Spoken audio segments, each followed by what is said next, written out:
Over the past several weeks, several area law enforcement agencies here in our area have been dealing with cases involving human remains. When decomposition makes it too difficult for police to identify the victim, they have to call in a specialist. WCBI's Parker King speaks with local coroners as well as anthropologists at Mississippi State. He joins us in the studio now with that story. It's an interesting relationship and also one that makes sense.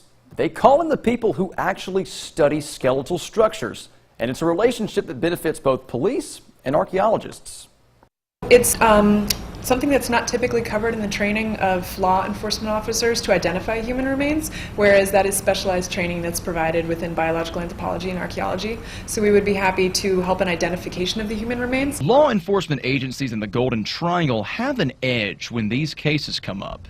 Mississippi State's Cobb Institute of Archaeology. The state does have a hired forensic anthropologist in Jackson.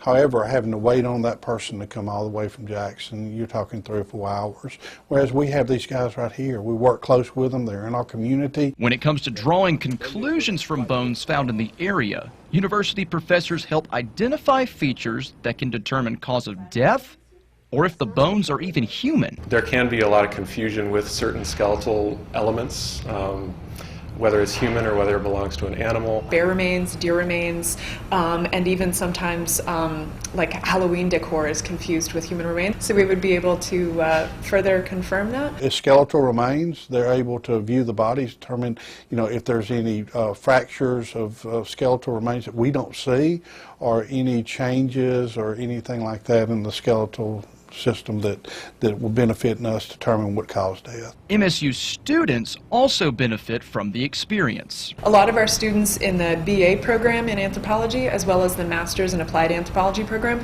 do go on to careers within forensics, as well as working with archaeological firms to identify and study human remains when they're impacted by development or archaeological excavation. Their students come in. If we have to do a grid search for remains, they are always willing to help and very informative. Both parties are grateful for this opportunity. To help out with community efforts in identifying people and recovering materials in a way that's going to help either with court cases or with families looking for closure, that sort of thing. So personally rewarding as well as professionally.